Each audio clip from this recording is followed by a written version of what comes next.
Hey, aloha headsets, Frank here, and boy do I have an amazing game for you today. So, hop into your neon pants and slip into your members only jacket, cause Team Fortress's new title, HoloBall, has you swinging rackets in an 80s themed paradise.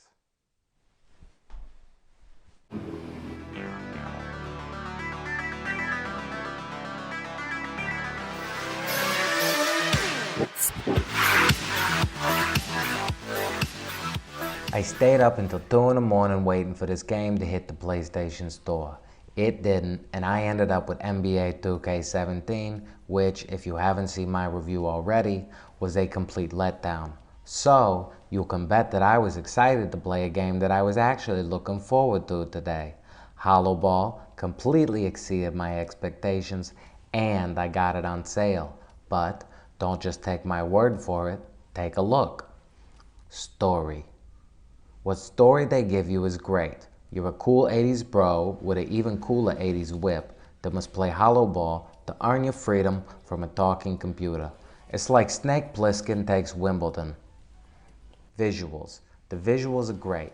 All the textures were solid. They're not high res or anything, but they fit the game perfectly. It's a lot of pink grids, deep purples, and all neon everything. It really reminded me of Far Cry Blood Dragon and Tron. Audio.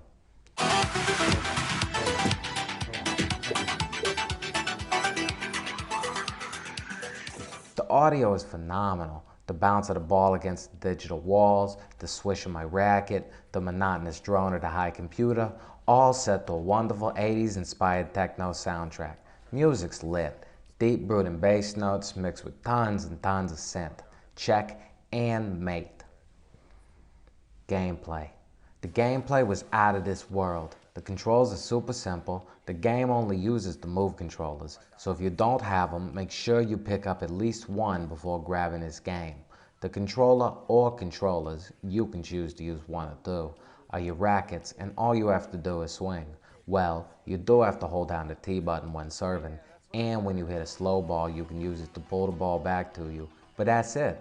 Otherwise, you're just swinging, and mighty does it work. The tracking is perfect. Every now and again I would exit the play area, but only for like half a second, and it doesn't affect the experience at all. Also, sometimes I wasn't sure exactly where the ball would end up, but that just might be my skill or lack thereof.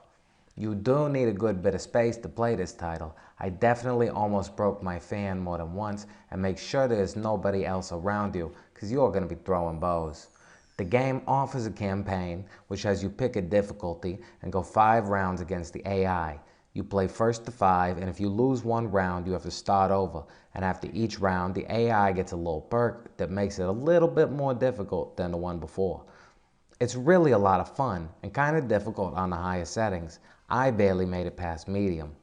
The game also offers 3 arcade modes. Zen, where you lob the ball back and forth to yourself, gain a score after each successful return. Score Attack, where you play through 20 increasingly difficult rounds with only 3 chances.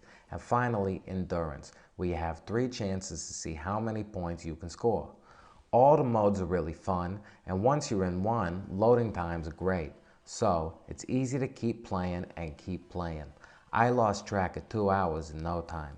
There's no multiplayer yet, but as soon as they add it, you might not see me for a while, because as long as it's done right, it's gonna be amazing.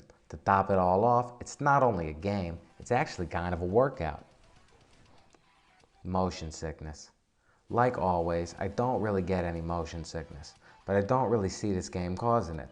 The backdrops are stationary, the one-to-one head tracking works great, and since you choose where you move, I think most people will be just fine playing this one. Drift. None whatsoever. Games like this are solid proof that there's nothing wrong with the PlayStation VR headset. Either that or the guys over at Tree Fortress Games just really know what they're doing. I had maybe 1 or 2 screen bumps, but it was only ever when I was really close to leaving the play area. Also, little tip, make sure your camera is up high, because you have to set your floor height and the move controllers need to be in view. Value. This game is completely worth the price. I lucked out and got it for only $10.50, but would easily pay $20 for this and have no problem doing so. I think once the sale is over, it's going to be $14.99, but that's nothing. You're getting a highly immersive experience with solid gameplay and fun visuals. Verdict. If you couldn't tell already, I think this is a wonderful game, and I think you'll feel completely satisfied with your purchase. It's a new game from a new developer, and they killed it. This shit is too lit, and the multiplayer hasn't even been released yet. So, if you got $10 just laying around, or you're wondering what to spend that PSN gift certificate on, get ready to lose yourself for hours with this racquetball-esque 80s themed playground. This is a thing. HoloBall. Yeah, HoloBall is on my list. Yeah, it's awesome. Well, that's it for this one. Are you thinking about getting HoloBall? Or are you just saying forget about it? Let me know in the comments. Hey, if you enjoyed it, please hit that thumbs up.